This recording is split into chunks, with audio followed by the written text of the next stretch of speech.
श्री तारतम सागर नेपाली स्वरूप परिक्रमा ग्रन्थको 12औं प्रकरण। अब म फेरि लाल चौतराका तल बडावनको विस्तारको वर्णन गर्दछु। यो टाढा टाढासम्म फैलिएको छ। पुरा चौतरालाई व्याप्त गरेर केलवनलाई पनि पार गरी त्योभन्दा पनि अगाडिसम्म पुगेको छ। लाल चौतरा अगाडि ताडवन छ। त्यसमा एउटा खडकलीको जलकुण्ड अथवा चेबच्चा छ। त्यसको शोभा अद्वितीय छ। यस कुण्डको तिनैतिर वन छन्, तिनको छाया पानीमाथि पर्दछ। यस जलकुण्डको एकातिर धाम मन्दिरको भित्तामा 30 झरोखा छन्। ती जलकुण्डतिर हुनाले पानीका माथि शोभायमान छन्। यस जलकुण्डको शोभाको वर्णन शब्दद्वारा हुन सक्दैन। यहाँ टाढका अनेक रुखहरू छन्। यसैगरी छोडा, नरिवल, बर, पिपल, सर, उमर, गुलर आदि अनेक वृक्षहरू पनि सुशोभित छन्। तिनमा कस कसको नाम लिऊँ? यो वन अति सघन छ। यसको विस्तार अति छ। यो लाल चौतरा हुँदै केराको वनसम्म पुगेको छ। यस केराको वनको छाया जमुनाजीको किनारसम्म सिधा पंक्तिबद्ध छ। यमुनाको जल पुखराज पर्वतको चाँदनीबाट तल ओर्लिएर पुखराजको ताल हुँदै अद्विजको कुण्डमा प्रवेश गर्दछ। यमुनाको उद्गम स्थान पुखराज पर्वतमा एक चौतरा छ। त्यसमा तल खसेर अद्विजको कुण्ड हुँदै यमुनाको पानी अगाडि अर्को कुण्डसम्म पुग्दछ। पहिले अद्विजको कुण्ड र ढाकिएको चौतरा आउँछ। त्योभन्दा अगाडि मूल कुण्ड सुशोभित छ, जहाँ चारैतिर बस्ने स्थान छ। यहाँ पानी उज्जवल तथा सुगन्धले युक्त छ। मूल कुण्डको चारैतिर चौतरा छ। त्यहाँबाट यमुना। श्री तारतम सागर नेपाली स्वरूप परिक्रमा ग्रन्थको 13औं प्रकरण। महल तथा पुखराजी पहाड। हे ब्रह्मात्माहरू, परमधामको यस पर्वत समान विशाल प्रासाद अथवा महलका आनन्दको अनुभव गर्नुहोस्। परमधामको यो आनन्द नित्य र अखण्ड छ। यसको अनुभव गर्नु नै हाम्रो दैनिक आहार हो। परमधामको यमुना तथा हज कोसर तालका विषयमा सद्गुरुले जस्तो बताउनु भएको छ, कुरानमा पनि त्यसै प्रकारले भनिएको छ। अब म श्री राजाजीको आज्ञाले पुखराज पर्वत तथा वृक्षको जस्तै सुशोभित महल आदिको वर्णन गर्न गइरहेको छु। परमधामको दिव्य भूमिमा यो एकै रत्न अथवा पुखराजको विशाल महल पर्वत जस्तै छ। यद्यपि यहाँ विभिन्न प्रकारका रत्न छन्। तिनका नाम तथा रंग पनि विभिन्न प्रकारका छन्। एकै रत्न पुखराजको यस विशाल पर्वतमा अनेक प्रासाद छन्। यस पर्वतको चौडाई, उचाइ र उज्जवलताको विषयमा के भनौँ? यो त परमधामको कुरो हो। यस पर्वतका चारैतिर एक समान प्रासाद शोभायमान छन्। यी प्रासादमा तलका भवन अलिकति साँघुरा छन्। जति माथि बढ्दै जान्छ त्यति नै चौडाई उत्तरोत्तर बढ्दै जान्छ। चारैतिर हेर्दा यसको झल्किएको प्रकाश आकाशमा पनि असीमित भइरहेको दृष्टिगोचर हुन्छ। यहाँका सबै भवन तेजोमय छन्। तिनको विस्तारको वर्णन जिब्रोद्वारा हुन सक्दैन। यहाँ पर्वतको स्वर्णमयी आभामा हरियो, पहेँलो, रातो र सेतो रंग देखिन्छन्। यस भूमिको एक रत्नको प्रकाशले पनि पूरा आकाशलाई व्याप्त गर्दछ। यहाँ अनेक प्रासाद छन् र विभिन्न प्रकारका रंगले चित्रित वन पनि छन्। निरन्तर जलधारा प्रवाहित गर्ने अनेक फोहरा पनि छन्। त्यहाँ रसपूर्ण स्वादिष्ट अंगुरहरू पनि छन्। यो पर्वत यति सुरम्य छ, आँखाबाट पल मात्राका लागि पनि ओझेल गर्न सकिँदैन। जिब्रोद्वारा यस शोभाको वर्णन कसरी गरौँ? हेर्ने बित्तिकै आत्मा तृप्त हुन्छ। यस पर्वतको शिखर स्वर्ण समान चम्किलो छ। त्यहाँबाट ओर्लिएका जलका धारा मनोहर लाग्दछन्। यहाँका वन उपवनमा विभिन्न प्रकारका सुगन्ध फैलाउँदै यमुनाको पानी बगेर पोखराजी तालमा मिल्दछ। यस पर्वतको विशेषता यो छ, यो माथि आकाशसम्म पुगेको छ। यहाँका महल र बैठकको प्रकाश रङ्गभवनका प्रकाश समान देखिन्छन्। टाढाबाट हेर्दा यस पर्वतको चित्रकारी मनोहारी लाग्दछ। नजिकबाट हेर्दा यो अझ सुन्दर देखिन्छ। यस अद्वितीय पर्वतको शोभाको वर्णन जिब्रोद्वारा कसरी हुन सक्दछ। यस पर्वतका तल तथा माथि अनेक विश्राम स्थल छन्। तल अनेक स्थानमा कन्दराहरू छन्। यसका वन तथा यहाँबाट बग्ने यमुनाको जलले यसको शोभा अभिवृद्धि गर्दछन्। यसमा उत्तरोत्तर अनेक तल्ला सुशोभित छन्। यहाँका महलको वैभव हेरेर मन मोहित हुन्छ। यस्तो लाग्दछ यो पर्वत स्वर्ण मण्डित हो र त्यसमा विभिन्न प्रकारका रत्न जडिएका छन्। यहाँका महल पनि अति शोभायमान छन् र ती माथि देदीप्यमान विश्राम स्थल पनि छन्। यस पर्वतभित्र अनेक नहर बग्दछन् र पर्वतका चारैतिर घुम्दछन्। यहाँ अनेक जलकुण्ड र फोहरा लागेका छन्। यी सबै पर्वतको शोभामा अभिवृद्धि गर्दछन्। यहाँ बनेका विशाल भवन एक अर्काभन्दा अधिक सुन्दर लाग्दछन्। जति जति पर्वतमाथि चढ्दै जान्छौँ त्यति त्यति यसको सुन्दरता अधिक दृष्टिगोचर हुन्छ। यी महलमाथि बस्नका लागि विशाल खुला स्थान छ। मैले परमधाममा अरू पनि अनेक विश्राम स्थलको अनुभव गरेको छु, तर यस स्थानको शोभा त अति अद्भुत छ। यहाँ तलदेखि लिएर माथि चाँदनीसम्म यस्ता अनन्त विशाल चोक छन्। यसलाई हेरेर हृदय यति तृप्त हुन्छ, यसबाट दृष्टि हटाउने मन नै हुँदैन। यहाँ चारैतिर करोडौं बैठक छन्। यिनको अनुपम सौन्दर्यको वर्णन जिब्रोद्वारा हुन सक्दैन। जति जति यिनलाई हेर्दै जान्छौँ त्यति त्यति यी अधिक सुन्दर लाग्दछन्। यीबाट दृष्टि नै अलग हुन चाहँदैनन्। यिनको सुन्दरता हृदयमा गढेर स्थायी हुन्छ। यहाँ पशुपन्छीहरूका ठुला ठुला सुभग र सुरवीर शिरोमणि सेनापति सहित विभिन्न जातिका असंख्य पशुपन्छीहरूको मेला हुन्छ। यहाँ श्री राजाजी श्यामाजी सखीहरू सहित विराजमान हुन्छन्। त्यसकारण यसको शोभा अद्वितीय छ। यस पर्वतमा माथिदेखि तलसम्म सर्वत्र आनन्दै आनन्दको अनुभव हुन्छ। यहाँ पर्वतका शिखरमा मानव रत्नहरूको प्रकाश निस्किरहेको जस्तो लाग्दछ। मानव आकाशलाई स्पर्श गर्ने यी शिखरबाट तेज पुञ्ज निस्किरहेको छ। यहाँका भवनमा अति सुन्दर थाम देखिन्छन्। जति जति उत्तरोत्तर हेर्दै जान्छौँ तिनको अनुपम सौन्दर्यको वर्णन जिब्रोद्वारा हुन सक्दैन। यस पर्वतका चारैतिर वृक्ष जस्ता थाम देखिन्छन्। यी थाम तल साँगुरा र माथि चौडा हुँदै आकाशसम्म पुगेका छन्। यसै गरी यी थाम उत्तरोत्तर चौडा हुनाले विस्तृत हुँदै जान्छन्। चारैतिर किनारमा छजा जस्तै बन्नाले यसको विस्तार बढ्दै जान्छ।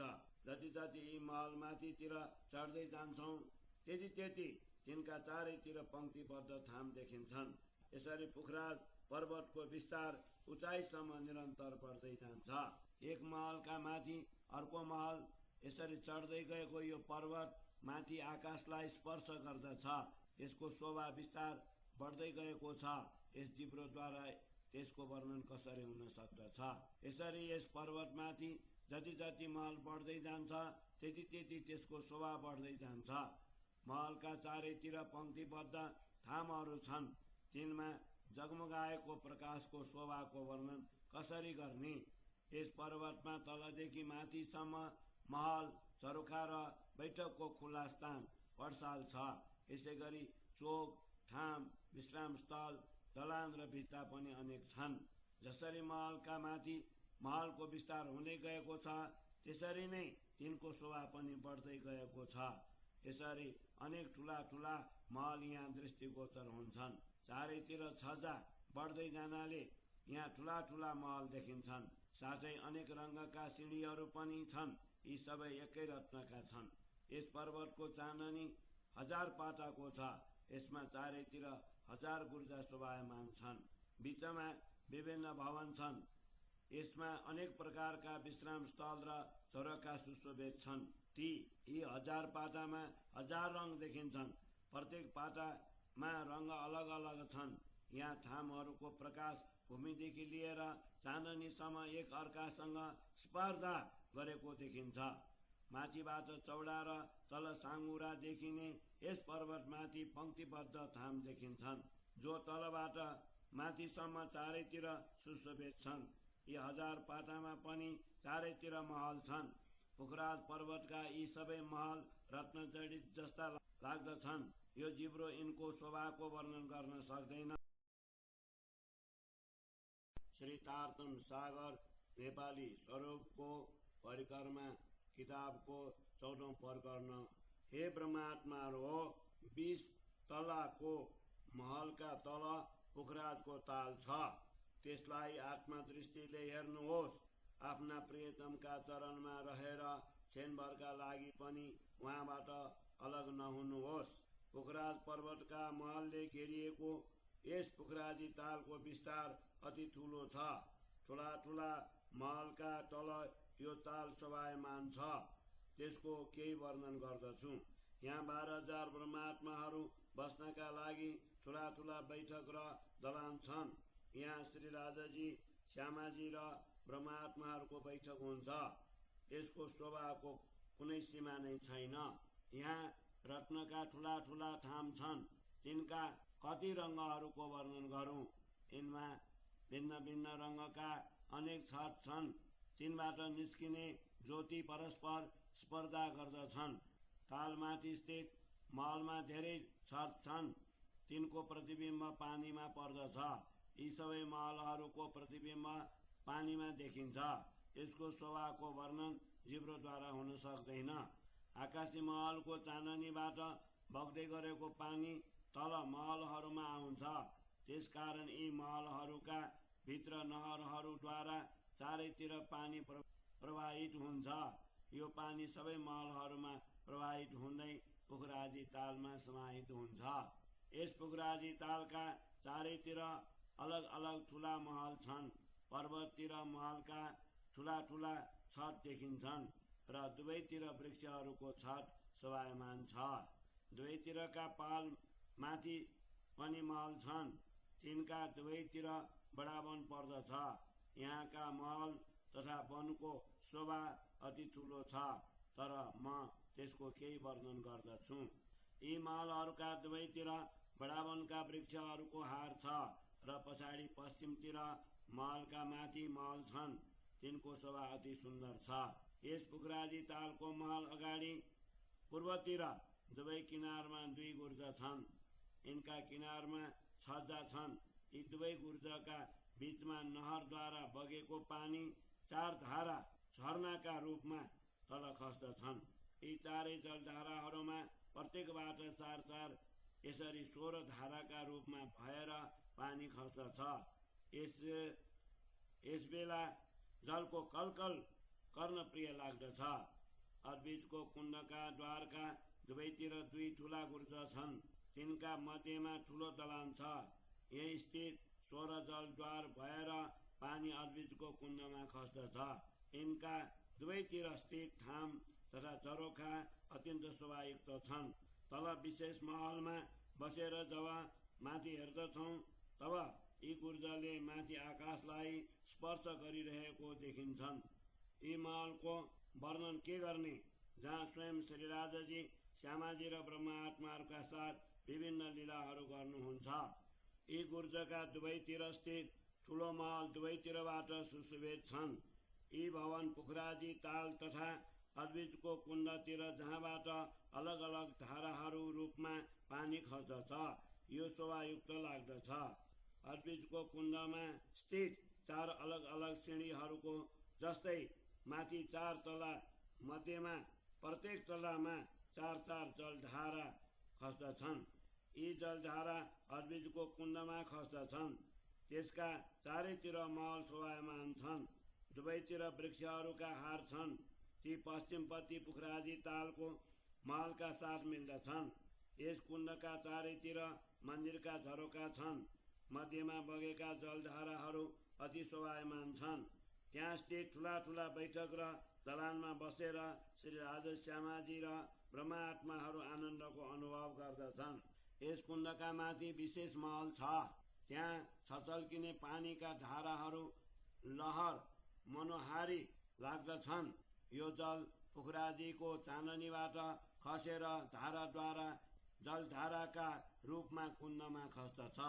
बङ्गला पोखराजी तालका तल स्थित ठूलो महलहरूमा श्री श्यामाजी आफ्ना 12,000 अङ्गनाहरूलाई लिएर श्री राजाजीका साथ विभिन्न लीला गर्दछन्। यस पोखराजी तालका तल अनेक जलकुण्ड छन्। तिनबाट विभिन्न धारामा जल प्रवाहित हुन्छ। यहाँ कति नहर अगाडि पछाडि चल्दछन्। यहाँ कतिपय नहरहरू चारैतिर गोल तथा कतिपय बाङ्गा बग्दछन्। यी सबैको पानी एक ठूलो नहरमा मिलेर तीव्र गतिले बग्दै कुण्डमा खस्दछ। यहाँ बङ्गला र जलकुण्डका चारैतिर बडावनका 5-5 हार वृक्ष छन्। यिनको शोभाको वर्णन कहाँसम्म गरौँ? पोखराज पर्वतको छायामा यी वृक्षहरूको शोभा अति दर्शनीय हुन्छ। यहाँ 5-5 हार वृक्ष अत्यन्त सुशोभित छन्। यस वन प्रदेशको छायालाई हेर्दा यस्तो लाग्दछ यसका अतिरिक्त अरू कुनै मनोहारी स्थल छैन। पोखराजी तालका तल बङ्गलाका चारैतिर ठूला ठूला ठाम सुशोभित छन्। यहाँको शोभाको वर्णन हुन सक्दैन। यहाँ विभिन्न नहर तथा वन सुशोभित छन्। यिनका बीचमा 48 भवन पंक्तिबद्ध रूपमा सुशोभित छन्। पोखराजी तालका तल प्रदेशमा वर्गाकार भूमिमा प्रत्येक पंक्तिमा 48 बङ्गला सुशोभित छन्। यहाँ एक समान पंक्तिमा नहर तथा जलकुण्ड छन्। तिनको बराबर रुखहरूका पंक्ति छन्। नश्वरदेहको जिब्रोले यस युक्तिपूर्ण रचनाको वर्णन कसरी गर्न सक्दछ? चारैतिरबाट समान दृष्टिगोचर हुने यी वर्गाकार भूमिका 48 बङ्गला पोखराजी तालसम्म पुग्दछन्। विभिन्न रत्नहरूका यी बङ्गलाको प्रकाश पोखराजी तालका तल अटाउँदैन। यी बङ्गलाको पाँचौं छत पोखराजी तालसम्म पुग्दछ। यी बङ्गलाहरू तथा यिनका भित्ता अत्यन्त विशाल छन्। यिनका चारैतिर छत छन्।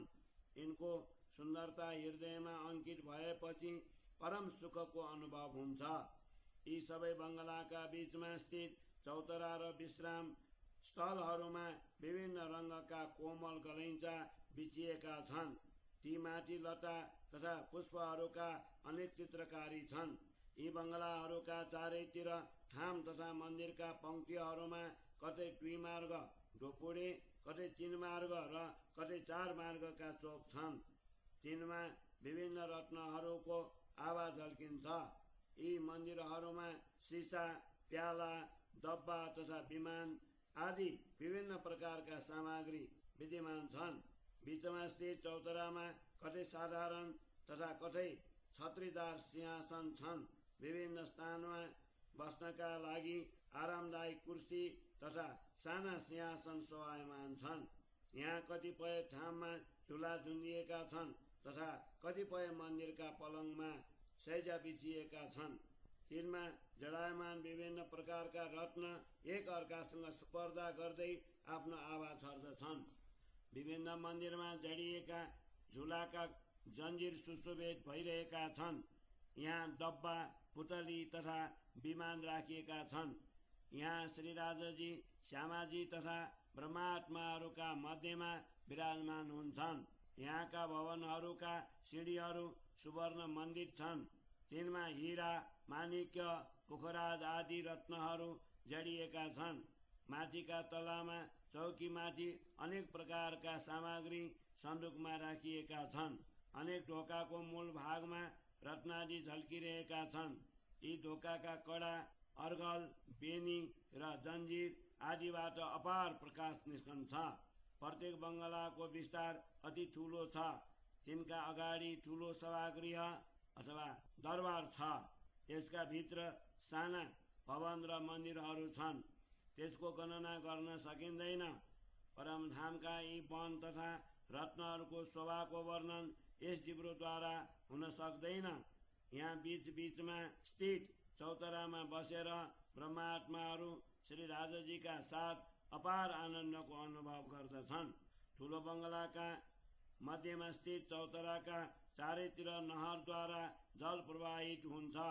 चौतराको किनारमा कठघरा छ। वनमा बीचबीचमा अनेक स्थानमा जलकुण्ड छन्। यी सबैको शोभा वर्णन कसरी गर्ने? यहाँ कतिपय महल नहरका किनारमा तथा कतिपय वन प्रदेशमा सुशोभित छन्। तिनको विविधता तथा सुन्दरताको वर्णन कसरी गर्ने? यहाँ कतै वन छ, कतै महल छ, कतै नहर बगिरहेका छन्। यसरी यस दिव्य भूमिको महिमा गाउन सकिँदैन। जो परमधामका यी रत्नहरूलाई हेर्न चाहन्छन् ती सबै सर्वप्रथम यी वन प्रदेशलाई हेरुन्।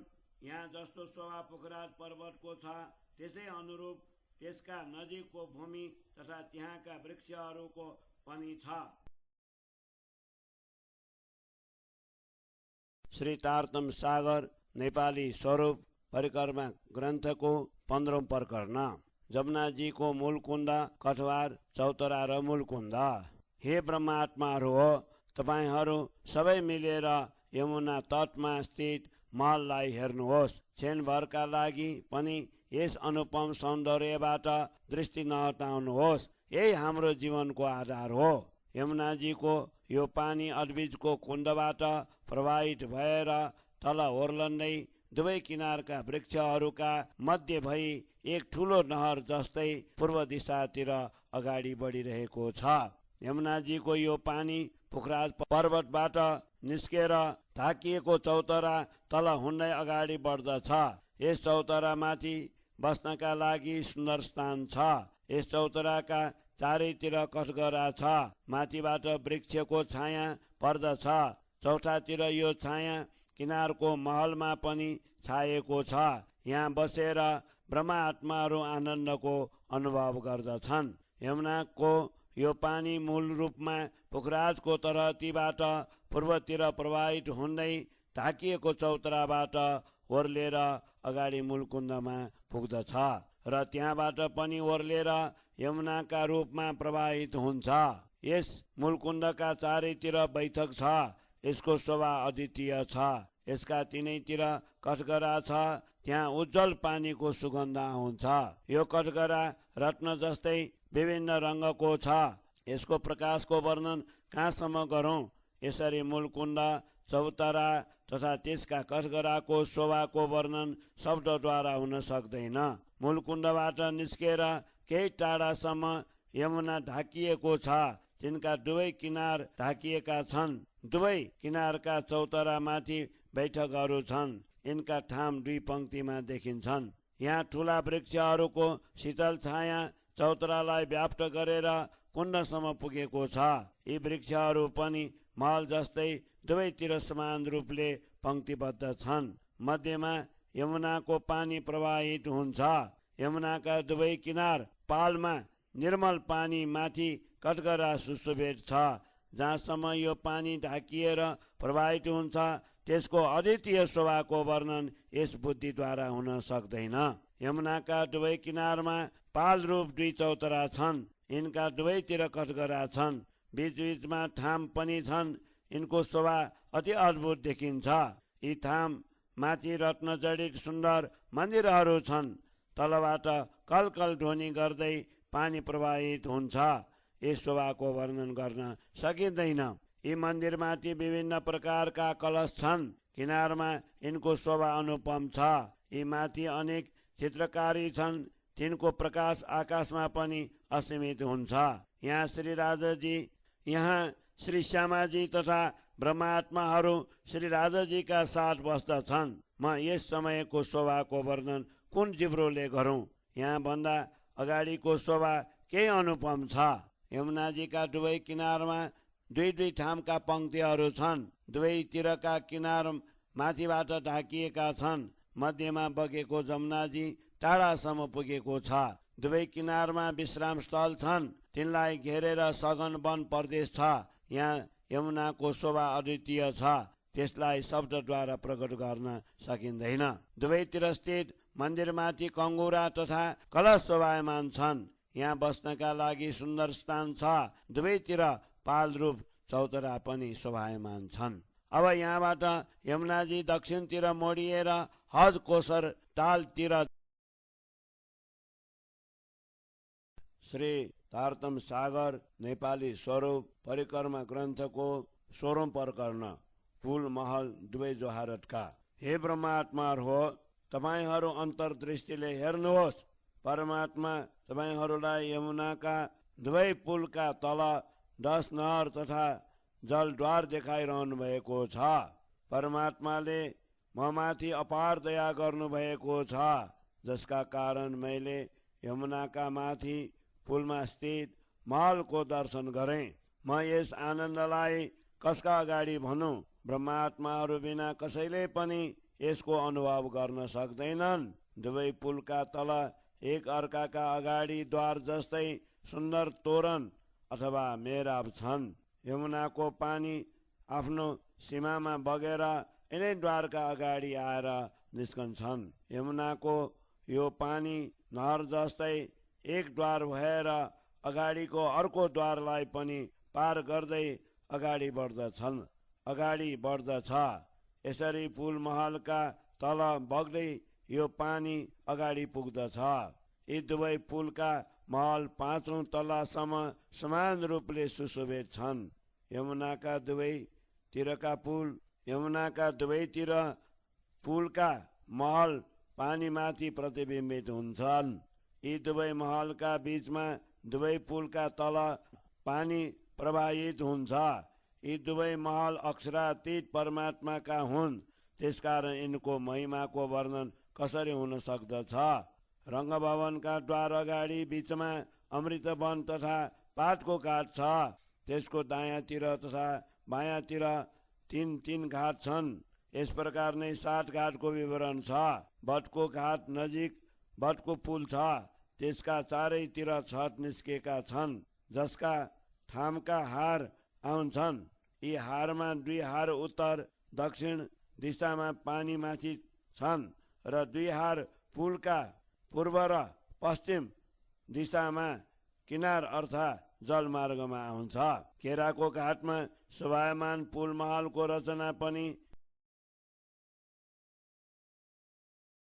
श्री तारतम सागर नेपाली स्वरूपको परिक्रमा ग्रन्थको 17औं प्रकरण जमुना पारीका वनको विशेषता।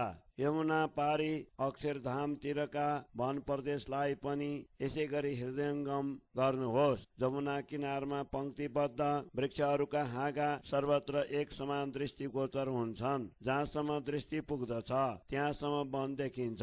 यमुना तटमा शोभायमान यस वनका वृक्षका हाँगाहरूका तल यमुना प्रवाहित हुन्छ। यमुनाका दुवैतिर वन सुशोभित छन्। मध्यमा यमुनाको पानी प्रवाहित हुन्छ। यस पानीको ज्योति आकाशमा पनि असीमित हुन्छ। यस अलौकिक प्रकाशको वर्णन कसरी हुन सक्दछ? यो वन अक्षरधामको महलसम्म पुगेको छ।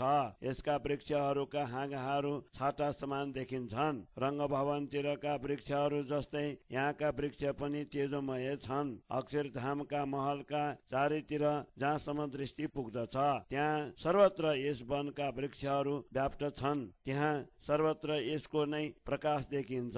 त्यसको वर्णन कहाँसम्म गरौं? अक्षरधामका महलका द्वार तेजोमय छन्। महलका चारैतिर प्रकाशमय झरोखा छन्। 9 भूमि युक्त यस महलको प्रकाश सर्वत्र व्याप्त हुन्छ। रङ्गभवनको चाँदनी जस्तै यहाँको पनि चाँदनी छ। यसका माथि काँगरी पनि शोभायमान छन्। यहाँबाट उभिएर हेर्दा रङ्गभवन स्पष्ट देखिन्छ।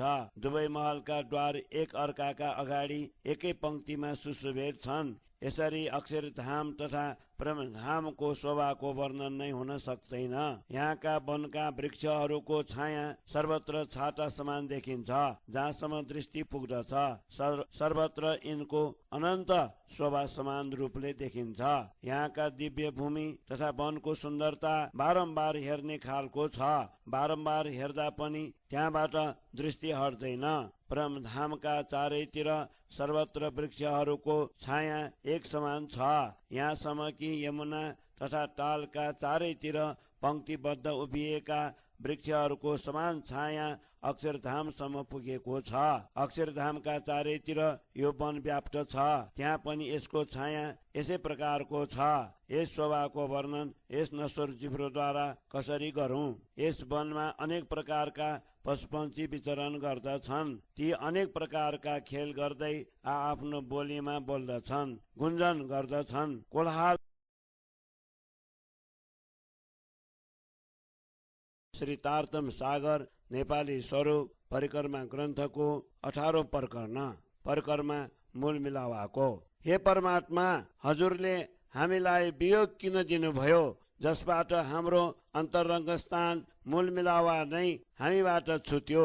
हामी परमधामका आत्माहरू आफ्ना परमात्माको दर्शन फेरि कहिले गर्न सक्ने छौं? हजुरले सद्गुरु रूपमा स्वयं यहाँ आएर हामीलाई शङ्का निवारक तारतम ज्ञान दिनुभयो। साथै आफ्नो मूल सम्बन्धको परिचय पनि गराउनु भयो, जसबाट हाम्रा मनका सबै भ्रान्तिहरू हटे। पहिले त हजुरले हामीलाई नश्वर जगतको खेल देखाएर मायामा अल्झाइदिनु भयो र फेरि सद्गुरु रूपमा आएर यी बन्धनबाट मुक्त गराउनु भयो। नत्र भने यो मिथ्या बन्धन हामीबाट कहिल्यै छुट्ने थिएन। हजुरले हाम्रा लागि रसुल पठाएर आफ्नो सन्देश दिनुभयो। 14 लोकका सृष्टिमा कसैले पनि हजुरको यस सन्देशलाई स्पष्ट गरेन। हजुरले नै यी रहस्य स्पष्ट गर्नका लागि सद्गुरुका हातमा तारतम ज्ञान रूपी साँचो पठाउनु भयो। उहाँले यो साँचो मलाई प्रदान गर्नुभयो। साथै यो पनि भन्नुभयो, अन्तिम समयमा ब्रह्मात्माहरूले तिमीलाई भेट्ने छन्, तिनका समक्ष यी गुण रहस्य स्पष्ट पार्नु। यसरी सद्गुरुले मलाई अपार कृपा गर्दै परमधामको गुण रहस्य प्रदान गर्नुभयो। आजसम्म कसैले पनि परमधामको द्वार खोलेको थिएन। सद्गुरुले मलाई यी विषयमा स्पष्ट सम्झाउनु भयो। सद्गुरुले मलाई परमात्माका साथ भएको एकान्त चर्चाको गुण रहस्य स्पष्ट सम्झाउनु भयो।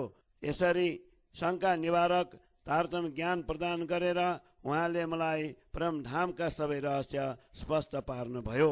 वास्तवमा नश्वर जगतमा आएपछि ब्रह्मात्माहरूलाई परमधामको शाश्वत आनन्दको विस्मृति भयो।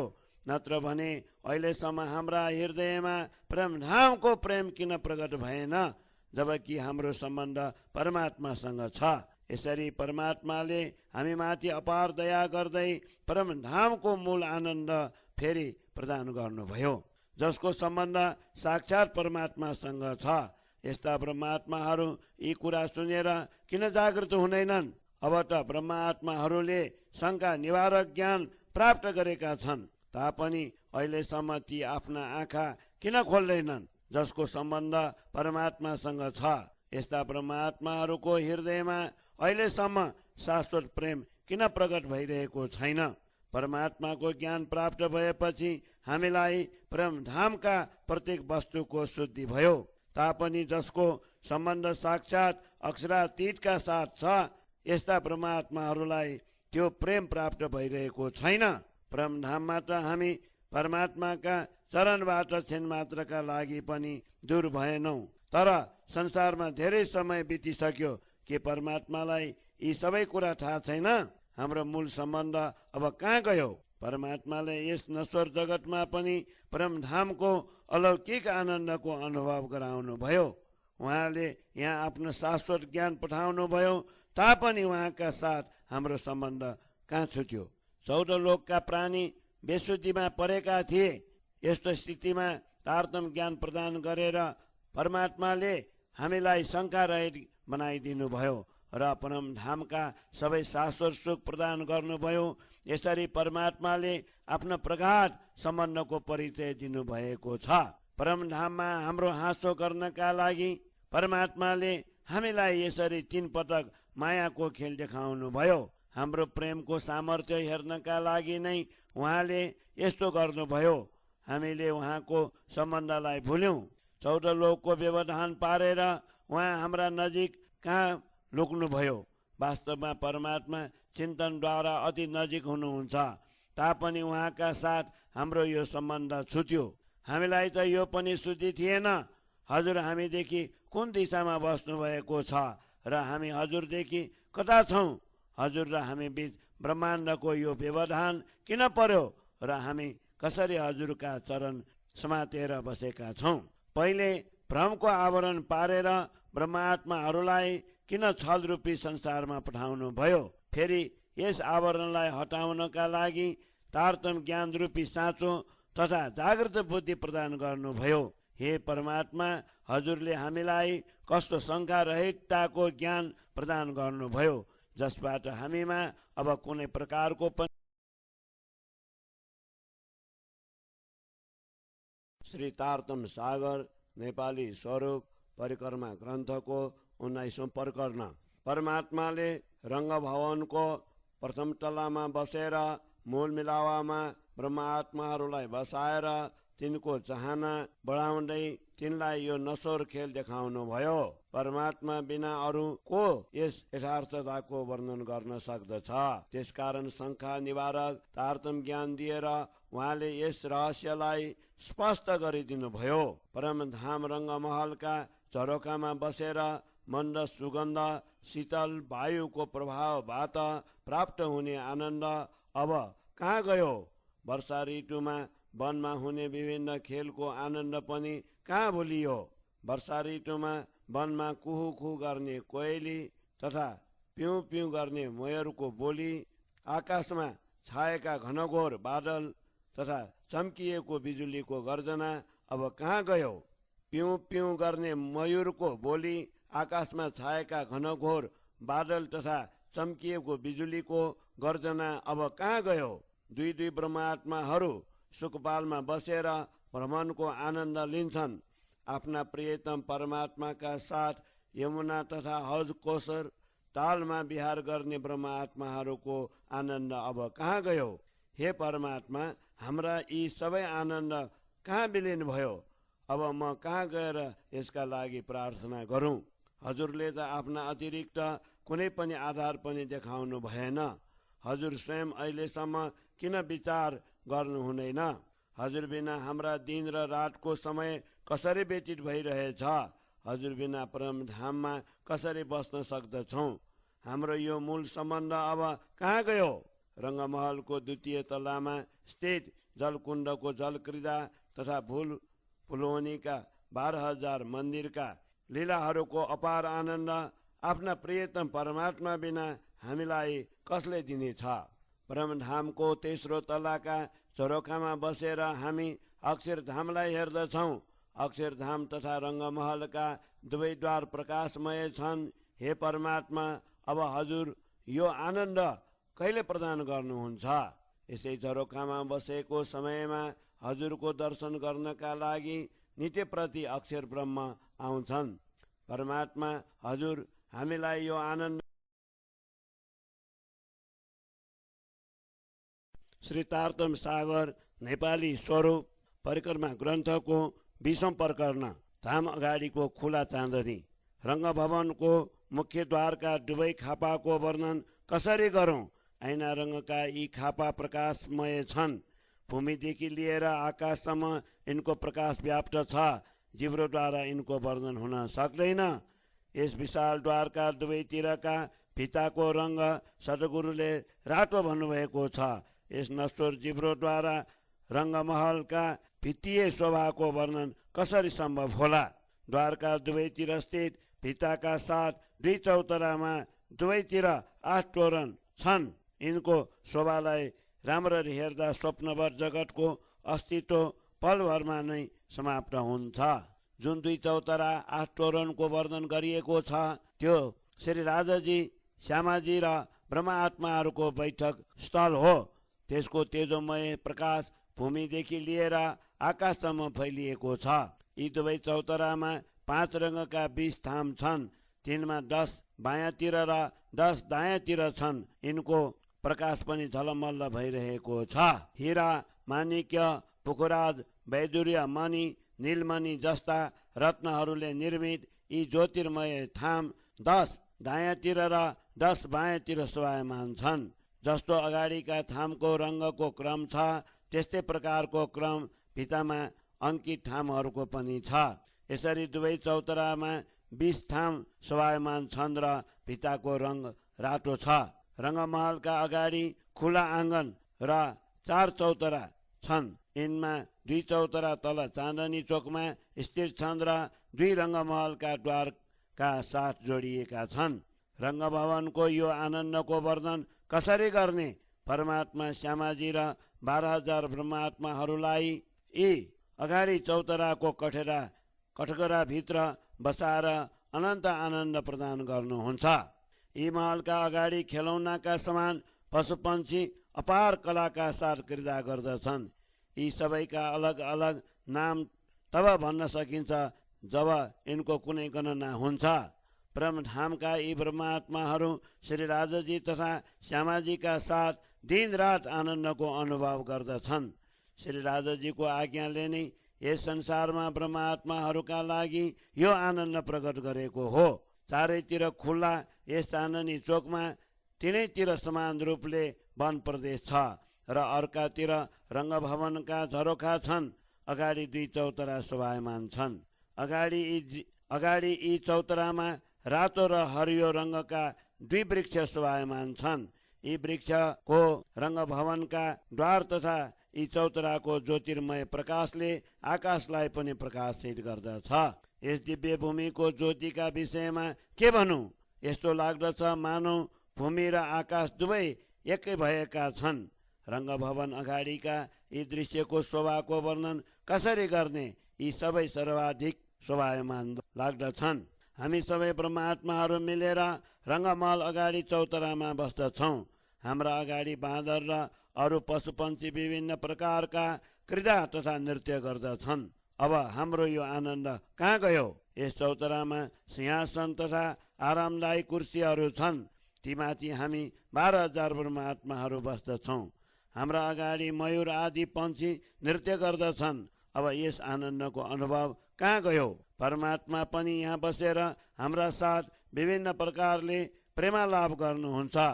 ब्रह्मधामका अरू अनेक पशुपन्छी पनि आफ्नो खेलद्वारा यहाँ अपार आनन्दको अनुभव गराउँछन्। यहाँ पशुपन्छीहरूबाट पनि अनेक आनन्द प्राप्त हुन्छ। ती मध्ये कतिपय आफ्नो खेलद्वारा तथा कतिपय आफ्ना बानीद्वारा आनन्द प्रदान गर्दछन्। यसरी रङ्गभवनका अगाडि चाँदनी चोकको यस आनन्दको वर्णन कसरी गर्ने? यहाँ कहिले एक पशु तथा कहिले एक पक्षी आफ्नो कलाको प्रदर्शन गर्दछन्। ब्रह्मधामको यस आनन्दको वर्णन स्वप्नको जिब्रोद्वारा चौपाई 37 प्रकरण 20 चौपाई 1007 श्री तारतम सागर नेपाली स्वरूप परिक्रमा ग्रन्थको 21औं प्रकरण 7 घाटका पाल र हज कोसर ताल। जमुनाजीका तटमा शोभायमान 7 घाट तथा दुवै पुलको दिव्य आनन्दको अनुभव हामी सबै मिलेर फेरि कहिले प्राप्त गर्नेछौँ। यहाँ जामुनको घाट अति शोभायमान छ। जमुनाका दुवै किनारका भूमि रत्न जडित जस्ता लाग्दछन्। किनारमा रत्न निर्मित अनेक महल छन् तथा वन प्रदेश अति शोभायमान छ। यी वनका छत चौडुवा जस्तै शोभायमान छन्। त्यसबाट विभिन्न रङका आभा निस्कन्छन्। यो वन प्रदेश रङ्गमहलको भित्तासम्म पुगेर झरोखालाई छुन्छ। यसका अगाडि सुन्तलाको वन छ। लाग्दछ जामुनको वन भन्दा पनि यो अधिक शोभायमान छ। परमात्माहरू यस घाटमा बसेर अपार आनन्द प्राप्त गर्दछन्। परमात्मा हामीलाई यो आनन्द फेरि कहिले देखाउनुहुन्छ? यो सुन्तलाको घाट अति सुन्दर छ। यस्तो लाग्दछ यो समान अरू कुनै छँदै छैन। यस घाटमा रङ्गमहलको आग्नेय कुनाको 16 पाटाका जलकुण्डमा श्री राजश्यामाजीका साथ जल क्रीडाका साथ जुन आनन्द प्राप्त हुन्छ त्यो हामीलाई फेरि कहिले प्राप्त हुनेछ? यस वनका वृक्षहरूका हाँगा विभिन्न रङका छाता झैँ अत्यन्त शोभायुक्त छन्। यिनको प्रकाशले आकाश पनि प्रकाशित गर्दै बटपिपलको चौकीमा झुन्डिएका झुलासम्म पुग्दछ। बटको घाटमा स्थित यी बट वृक्षको शोभाको वर्णन कसरी गर्ने हो? यी वृक्षहरूका चारैतिर बट वृक्षको जटाका चारैतिर भित्ता देखिन्छन्। यमुनाका दुवै रत्न जडित किनारमा सुशोभित यस बटको उपमा कसरी दिने हो? यी बटवृक्षमाथि चारैतिर लागे अग्ला झुला अत्यन्त शोभायमान छन्। झुल्ने बेलामा यी झुला यमुना जलमाथि बटपुलसम्म पुग्दछन्। यो अत्यन्त आनन्द अब कसरी अदृश्य भयो? यहाँका भूमिको बालुवाको विषयमा के भनौँ? त्यो उज्जवल मोती समान सेतो रङ्गको छ। यस भूमिकामा हामी जुन आनन्द प्राप्त गरिरहेका थियौँ त्यो अब कहाँ गयो? यस घाटमा स्थित वनमा यो आश्चर्य छ। यो वन मन्दिर जस्तै शोभायमान छ। यहाँका लताहरू, पात, फूल, फल तथा तिनको छाया अत्यन्त सुन्दर शोभायुक्त छन्। यी 7 घाट तथा यहाँका पुलमाथि शोभायमान महल र जलमाथि देखिने झरोका आदिको आनन्द अब कहाँ गयो?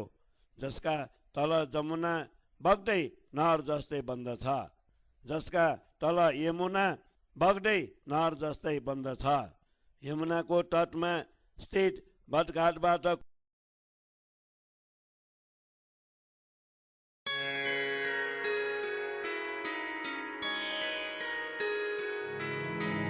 खोज बड़ी संसार रे तुम खोजो रे साधो। खोज बड़ी संसार रे तुम खोजो रे साधो। खोज बड़ी संसार रे तुम खोजो रे साधो। खोजत खोजत सतगुरु पाए। खोजत खोजत सतगुरु पाए। सतगुरु संग करतार रे तुम खोजो रे साधो।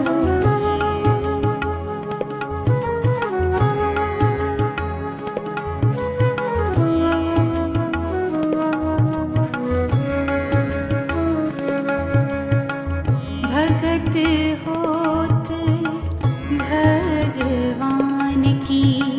भगत होत भगवान की। क्यों कर कहावे सीधे साथ। गुण अंग इंद्रिय के बस परे। गुण अंग इंद्रिय के बस परे। हाथ बांधत बंध अगाध। खोज बड़ी संसार रे तुम खोजो रे साधो। खोज बड़ी संसार रे तुम खोजो रे साधो।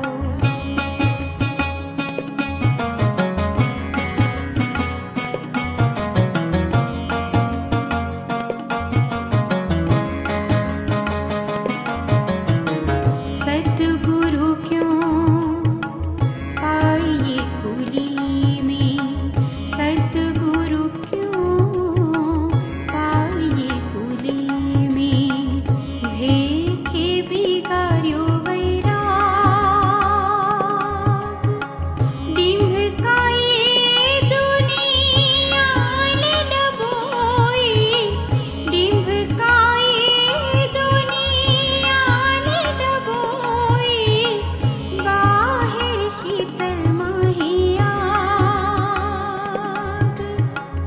खोज बड़ी संसार रे तुम खोजो रे साधो। खोज बड़ी संसार रे तुम खोजो रे साधो।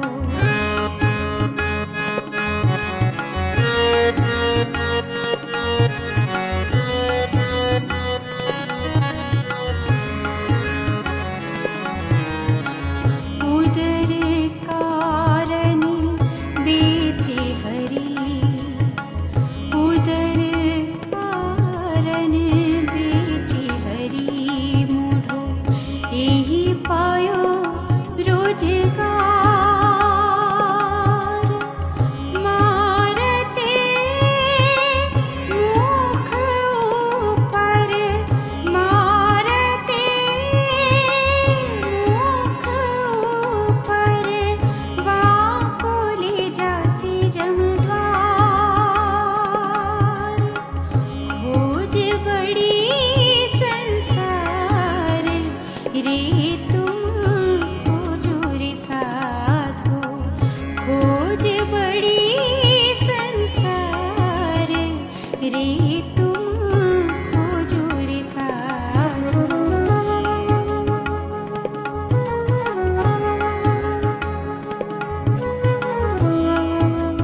धिक पड़ो ते मानवी, धिक धिक पड़ो ते मानवी, जो बेचत है भगवान।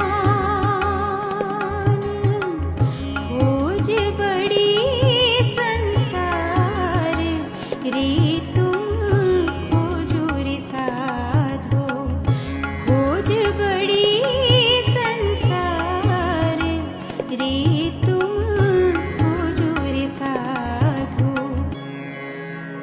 खोज बड़ी संसार रे